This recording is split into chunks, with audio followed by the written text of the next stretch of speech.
Thank you guys for coming this morning. Today we're going to be talking about the Health Canada Self-Care Framework, and I have the pleasure of introducing Jerry Harrington, who is the Vice President of Policy and Regulatory Affairs for Consumer Health Products Canada.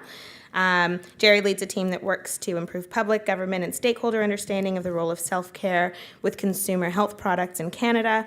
He's coordinated numerous economic and social research projects for CHP to support the association's evidence-based approach to policy and advocacy. And I have had the pleasure of working with him over the past month or so about the transparency regs, which we've had a lot of interesting discussions about, and we've had some success. So welcome, Jerry Harrington. Thank you. Thanks, Sandra. It actually has been a real pleasure working with NPAC over the last little while. The Bill 160 regulations caught us all, I think, in a bit of a tight spot. And getting the news this week that that whole process has been put on hold is in no small measure due to the work that Justin and his crew, including Sandra, did to communicate the many issues there are with that regulation. So it was fun to work together again. I think it's something that we've got a history of doing over the years with pharmacy, and things tend to work out best when we're on the same side on these things. I'm quickly going to run through a few things about who we are, what we do, and walk you through the new self-care framework that Health Canada has been developing for the last few years. I'm going to do like local newscasters do, and plant a seed to keep you to the end of the program, because this one has a really interesting plot twist toward the end that you will really want to know about. About us. Our sector, OTCs and natural health products, represents about $5.6 billion in Canada in retail sales. Those numbers are a couple years old. I think we're closer to $6 billion today. One of the interesting things about the sector, and this is very much tied to regulation, is that the exports from our sector have grown very substantially over the last decade. They've doubled, which is about twice the growth rate of the overall export average for Canada.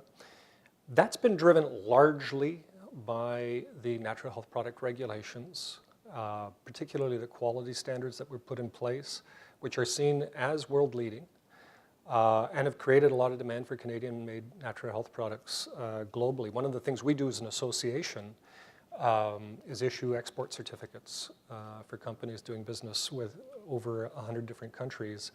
And I can attest to the fact that those regulations have had a really, really big impact on the export market for Canadian natural health products. So right away, it underlines the importance of a modern regulatory framework for the development of an industry sector.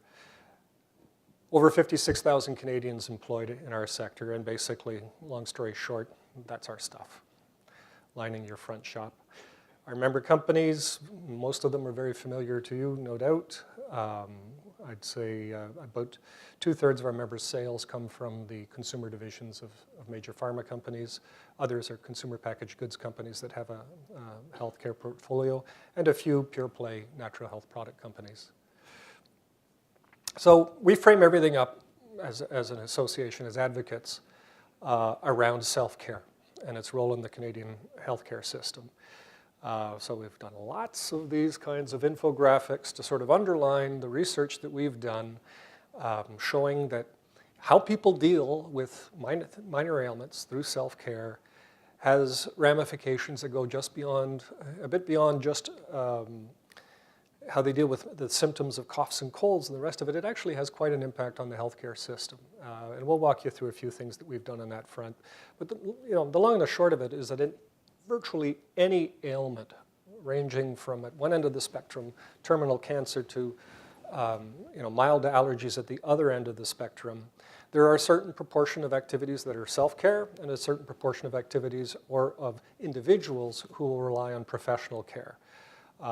This particular study just looked at things like the common cold, headaches, and allergies, and found that pretty consistently about 1 out of 7 Canadians will rely on a family physician for those kinds of ailments. Severity of symptoms had nothing to do with it. fully a third of those people said themselves that they self-rated their symptoms as mild or moderate of those that went to the doctor.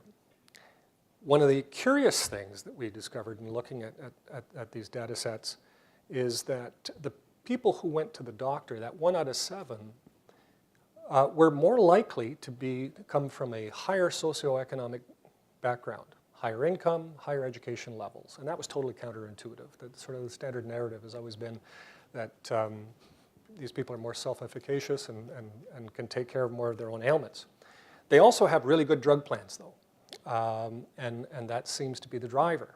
In fact, 24% of the people who go to a doctor for a minor ailment say they do so specifically so that they can get something covered by their drug plan. So in an era that we're moving towards universal pharmacare, are we? Aren't we? Who knows? Important consideration that we need to provide self-care options to keep that in balance if we want to avoid a lot of extra pressures on the primary care system. Another piece of research, this was just released last year by the Conference Board of Canada, it looked specifically at Rx to OTC switch. So looking at how switching impacts, and this was an economic assessment, and what it looked at is the impacts on primary care, the impacts on drug acquisition costs, and a new measure here for this type of research was on the labor productivity in the broader Canadian economy. So the study methodology basically looked at 3 hypothetical switch classes. Not advocating for any of these, each of them had sort of distinct characteristics that would affect the modeling. Class number 1 was proton pump inhibitors, self-explanatory, huge category, currently undergoing switch in Canada. The second category we looked at was oral contraceptives. And here the thinking was mainly to capture a model that doesn't involve treatment of an ailment, but that also captures changing healthcare practices. So in the case of oral contraceptives, we've seen the historic standard is the annual visit to your doctor for a Pap test and OC renewal. Well, the new clinical guidelines say that the Pap test for young women is only now every 3 years. So is there something in there to rethink how women obtain those renewals in the interim? The final class, again, a completely different scenario, was erectile dysfunction drugs. And the thinking here is that right now, herbal performance enhancers are amongst the biggest selling online medical products. And of course, they're not herbal. They typically contain sildenafil or something similar. So the rationale is perhaps it makes more sense, if only from a harm reduction standpoint, to make these things available in a regulated environment with pharmacy intervention, appropriate labeling, quality standards, so on and so forth. And in fact, kind of satisfying when you anticipate these things, because about a year after the study was released, just a few months ago, MHRA, the regulator in the UK, came to exactly that conclusion and made an over-the-counter version of Viagra available in the UK through a special pharmacy access program. And the rationale they put forward was precisely that they're trying to offer a regulated alternative to the online herbal products. Another little piece of research before we get into the framework itself that I think is really important, and this brings us to our plot twist at the end, so pay attention. Shopping behavior. This was research that was conducted in the US and really just wanted to sort of get through the process from the consumer standpoint of product selection. And they're looking at how people navigate the various signposts, the various decision nodes before they arrive at the product that they self-select. Critical pieces here are going to be familiar to everybody in this room, I'm sure. First thing we all do when we walk into a pharmacy is looking for the right aisle. They use branding to navigate to the right section of the aisle, to look for the type of product that they're looking for. They use again, often it's brand related, to start picking up the product to identify, which is the particular one that I might be interested in. And there's a hierarchy of the kind of information they look for on the label. And I want to sort of put that there for context, because a lot of what's going on with the self-care product framework is about exactly that. It's about informed self-care. It's supposed to be helping consumers make better, easier decisions about product selection, and for them to understand critical things about the products they're buying. So where are we right now? Here you've got in front of you 3 different products that pretty much do the same thing, with some important differences, and that from a consumer standpoint would probably be judged to be pretty much the same thing. In reality, under our current regime, they fall into 3 completely separate regulatory frameworks with completely different requirements attached to them. So a cosmetic, or just a plain whitening toothpaste, can't make any kind of health claim, has very a direct route to market. There's no pre-evaluation by Health Canada, no adverse drug reaction reporting, so on and so forth. The natural health product could make a gingivitis claim, and is subject to market review, but there's no cost recovery, there's no inspection of facilities, no recall authorities under the Food and Drugs Act, and limited administrative penalties. Then you've got the OTC, which can make stronger claims that has a completely different set of requirements, much more stringent requirements on everything from pre-market review to recall authorities and administrative penalties and so forth, and fully cost recovered.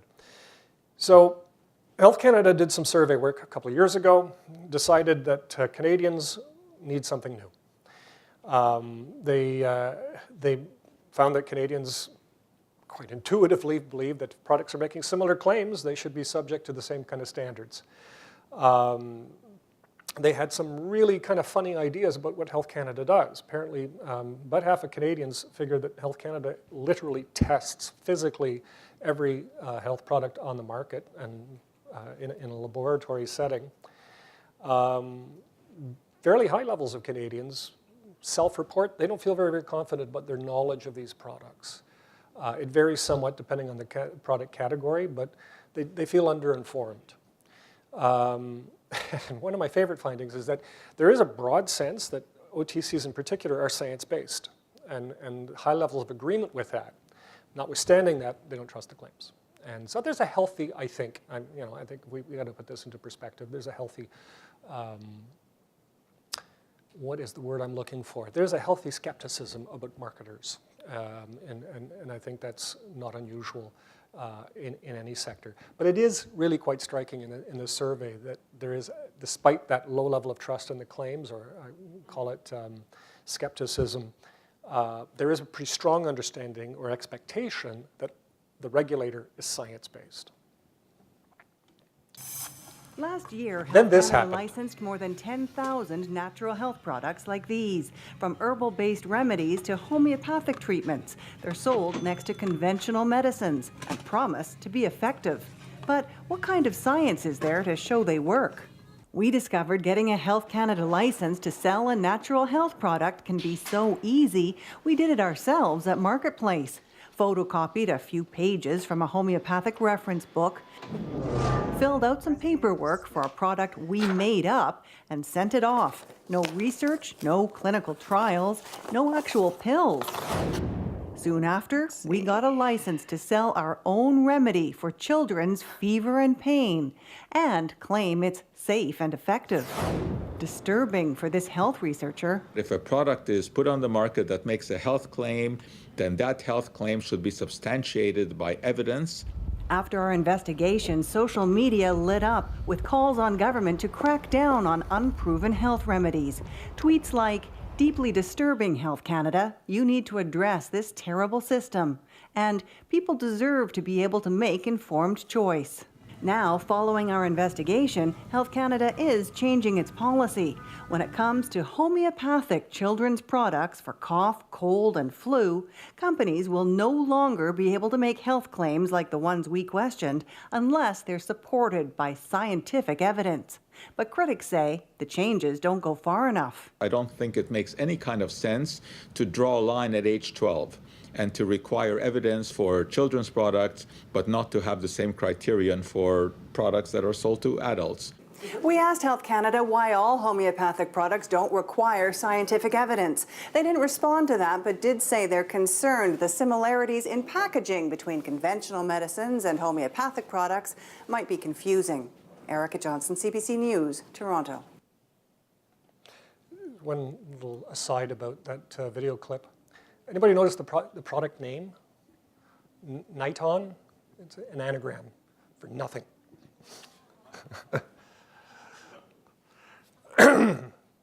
So, a certain level of motivation entered at the halls of Health Canada. I don't want to attribute this entirely to the marketplace segment, but this is a pressure point that Health Canada has been dealing with since the NHP regulations were introduced. Very successful in a lot of different ways in terms of allowing these products to be reviewed, to take a lot of the more risky products off the market that existed pre-2004 in a sort of gray legal area, to create manufacturing standards that were really workable, and I referred to the impact that that's had on the export market. But clearly a lot of players, a lot of consumer advocates had concerns about primarily the potential for people to confuse science-based products with non-science-based. There was a broad consensus in Parliament when the NHP regulations were created that access was important. People had to be given the choice to choose the kinds of products they preferred. But where Health Canada, I think, came under more criticism was that it was very difficult for consumers to tell whether a product was a science-based product or whether it was based on some alternate framework. So the framework proposals really just came down to three key things: that all of these products in the self-care universe should be regulated consistently on a risk-based approach, that Health Canada would only review health claims that were science-based. It was kind of an odd concept. We weren't sure where they were going with that. And then they wanted to have consistent post-market powers. When Vanessa's law came in 2014, it applied to prescription drugs, it applied to medical devices, a whole range of products, but natural health products were specifically excluded. And that needed to be fixed from Health Canada's perspective.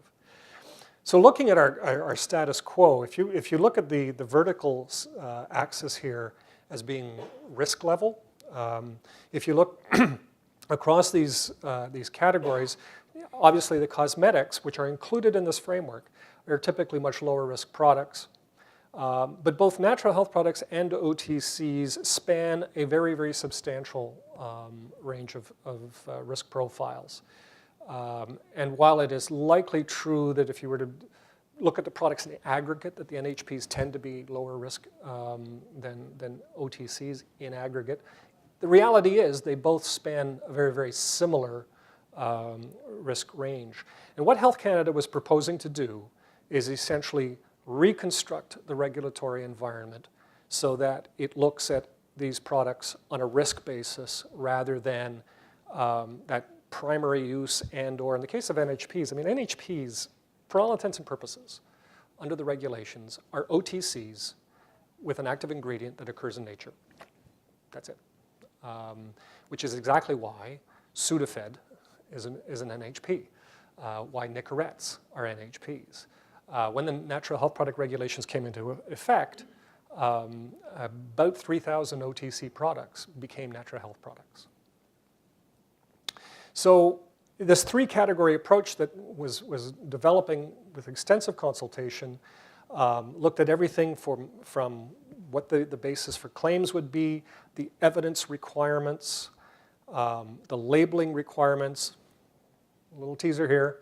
This is a big component of the costs associated with this framework. Some of you will have heard of plain language labeling, which is currently being applied to over-the-counter medicines. I'll go into that in a little bit more detail, but this is really, really a key aspect of Health Canada's plans.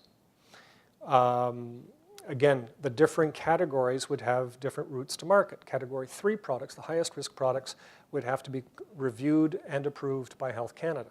The remaining products could simply attest to being compliant with an existing monograph, a set of standards that Health Canada has published. On the quality front, the highest quality standards would apply.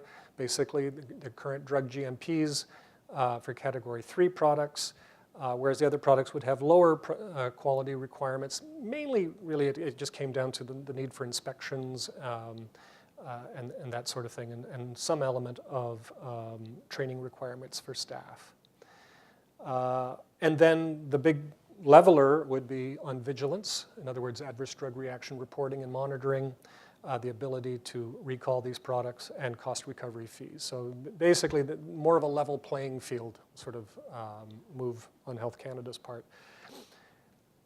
So, our estimates here are only that, they're estimates, because what we've been having this conversation with Health Canada now for a couple of years, and things are progressing fairly slowly in terms of deciding things like what claims will be permissible for these products that aren't making scientific submissions to support, with the evidence to support their claims.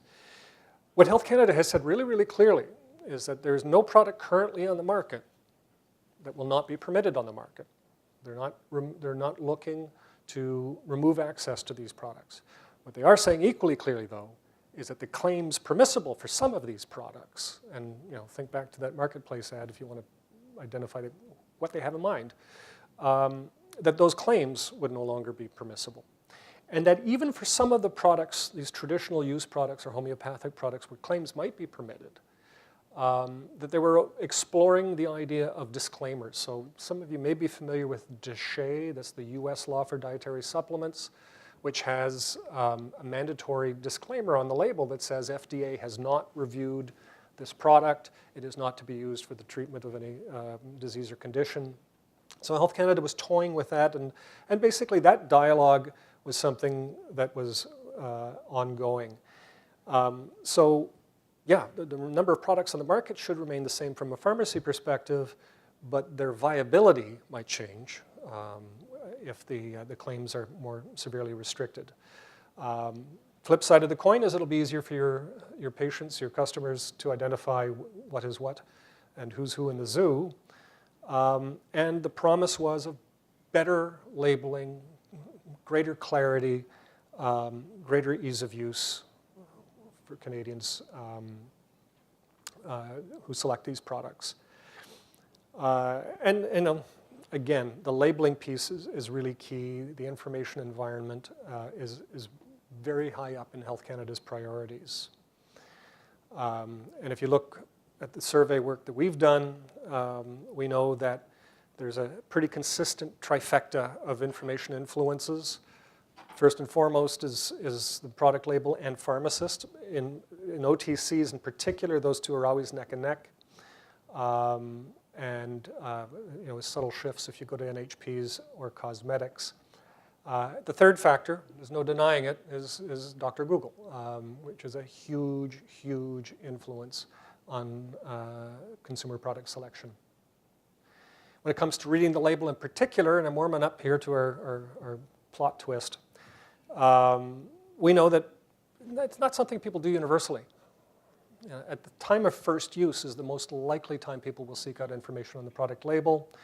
And under other specific circumstances, they are more likely to look at different types of information. And so it raises the whole issue of how information is organized on the label and to make that process as easy as possible. So drug facts labeling, plain language labeling, this is the new reality that is being implemented as we speak on OTCs. A huge step forward in broad terms, and I do not want to understate this, to create a standardized format so that consumers know where the information is going. They can anticipate. It becomes routine. It's almost like, neural pathways develop. You pick up an OTC product and you know what this table looks like. You know where the risk information is going to be, where the dosage information is, and so on and so forth. It has been in place for 20 years in the US, long overdue to bring it to Canada. We were very, very supportive. This is some of the rationale that Health Canada put forward for going to plain language labeling a couple of years ago.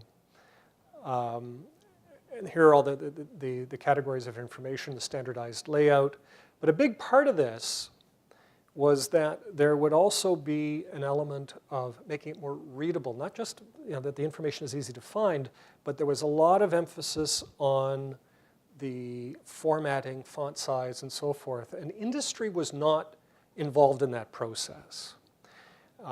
They were looking at the US requirements, and basically ISMP and a couple of other stakeholders got together and set out what those formatting conditions would look like. Here's the problem. We have 2 official languages. The Americans don't. And so we found the original iteration of this plain language labeling was disastrous. I think I've got some numbers here.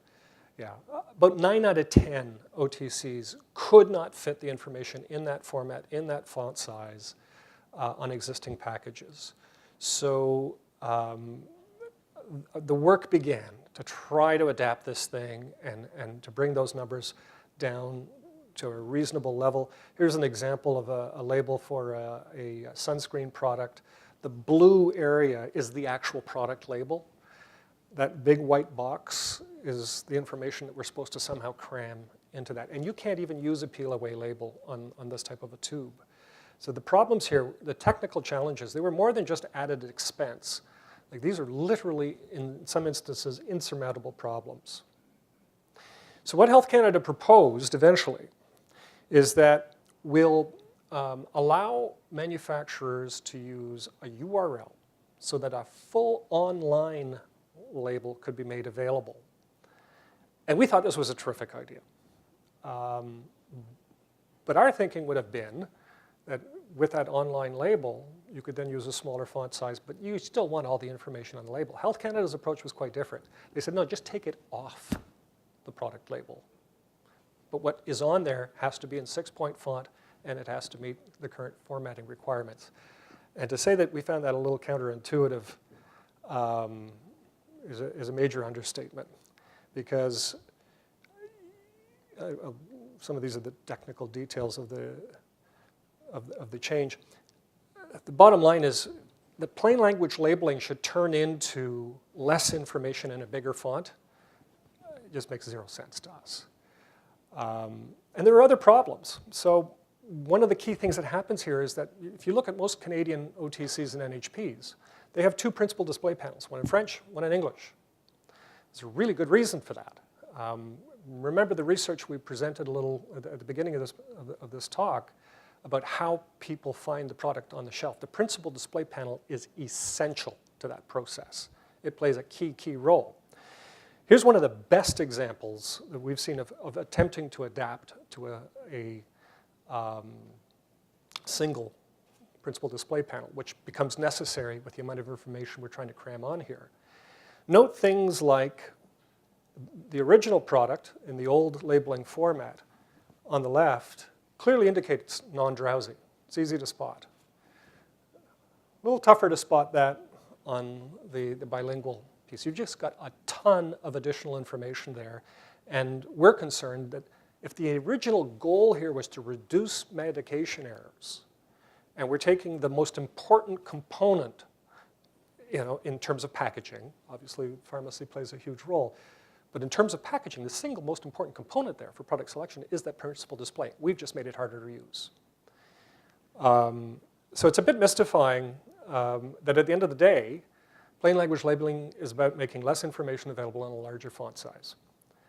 The plot twist that I've been referring to is that this whole framework discussion, which we've been very, very supportive of, took a huge twist about 6 weeks ago when Health Canada announced that rather than to continue to develop these categorizations, the evidence standards, all those remaining policy elements that the framework was going to require, that the minister herself stepped in and said that, you know, we need, that there's a lot more work to be done on that front. There's a lot of concern in the NHP sector about where this is going and so forth.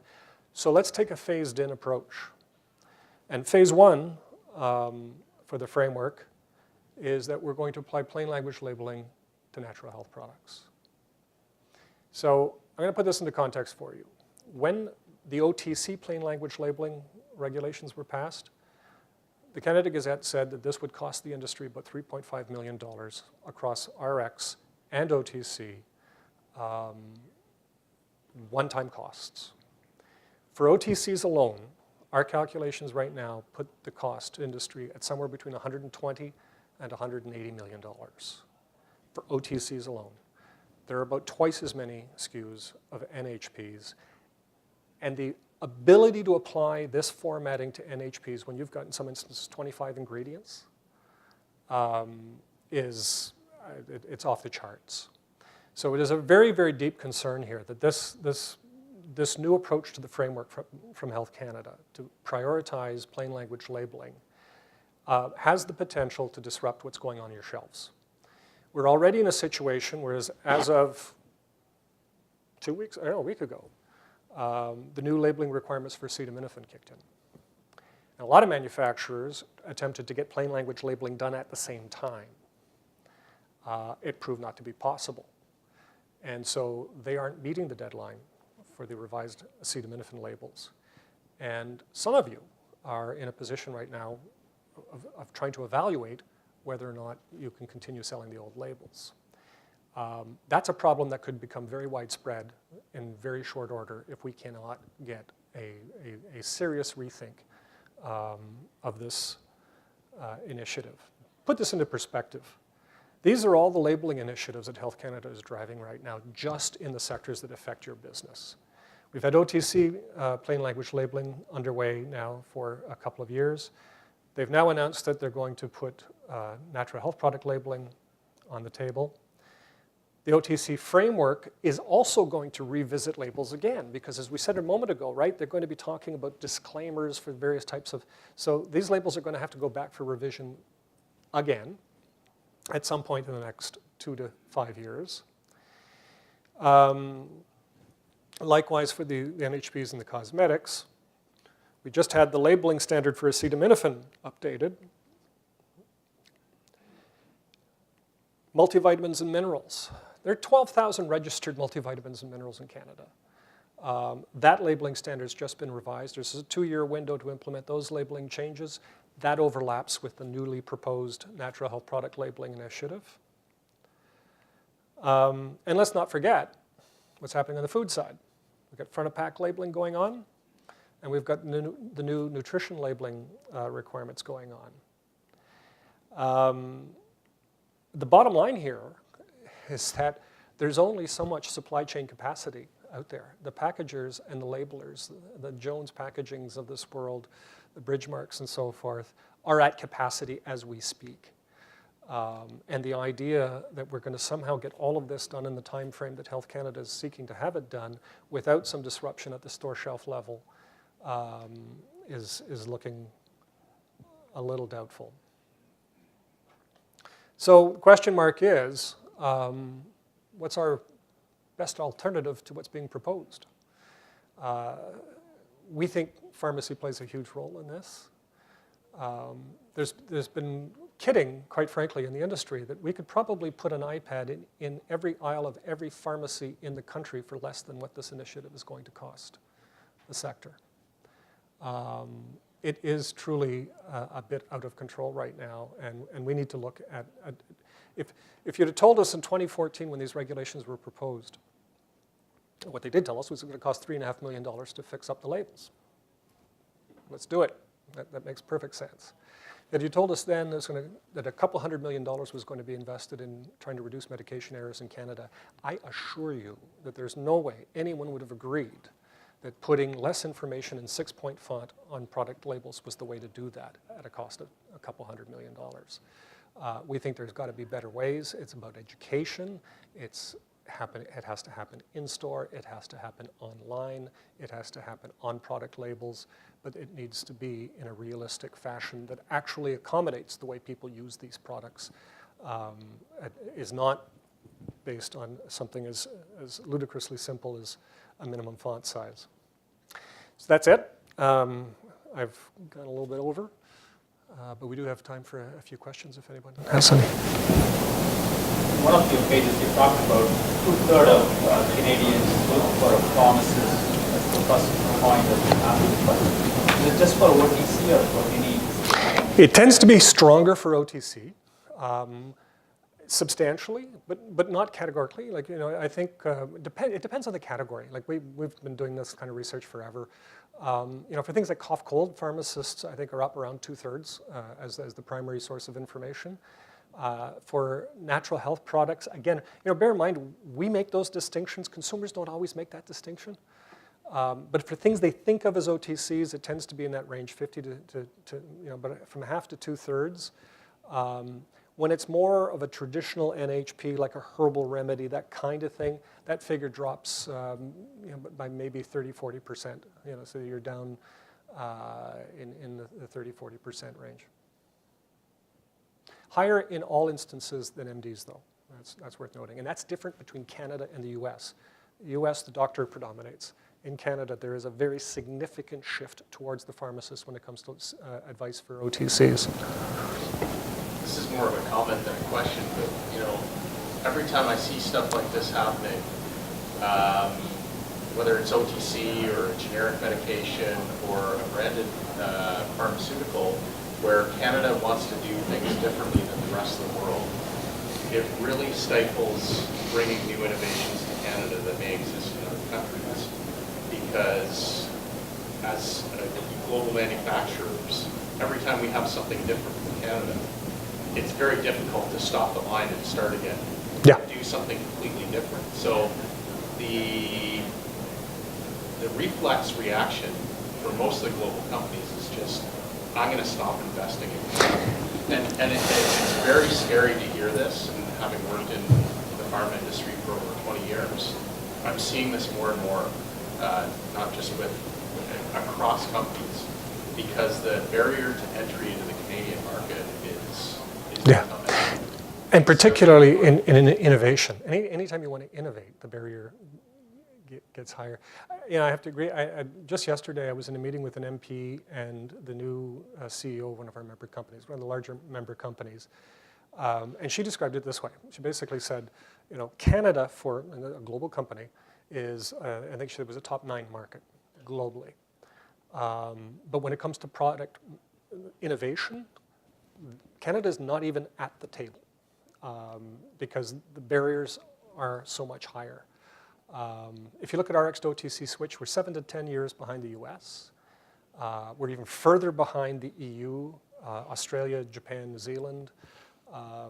There are some real challenges there. So, I mean, the industry, we looked at this framework, for example, as an opportunity. This is the first time there's been an overhaul of the regulatory environment in 2 generations. So we're looking at it as a huge opportunity to modernize our regulations and make life, I think, a little bit more consistent with the rest of the world when it comes to OTC regulation.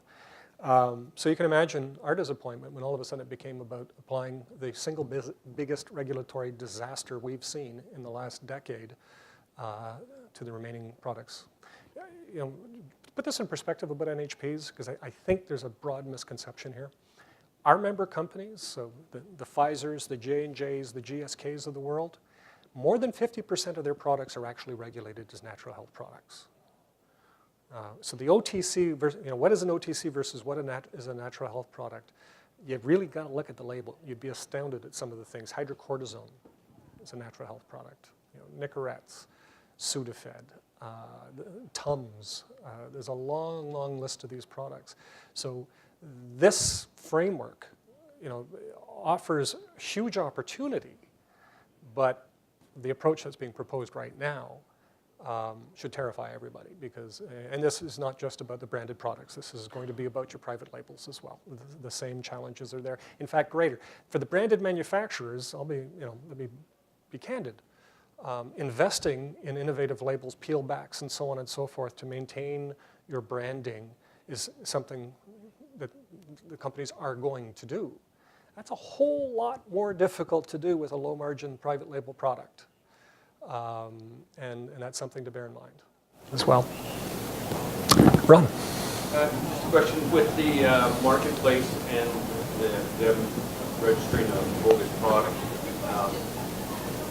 the changes, what I didn't hear, the changes were effective for an age group. Yes. Could the marketplace do the same type of story, but with an adult version that didn't make certain claims that were on the list? Yeah, and by the way, that was a reaction, the reaction to that piece that the host was describing was a very specific ban on claims for cough, cold, homeopathic products for children of the age 6. So this is the broader response to that. My fear, and actually we voiced this just last week in the minister's office, is that if this is the way we go with a labeling requirement, where it becomes about putting less information in a bigger font size, that could be the next marketplace story. At the end of the day, there's generally always going to be a way to get at that 4.5, 5-point font. If you have to get a magnifying glass out, the information is there. The idea of taking it off completely, I've seen, for example, a perfect example, let me illustrate the point.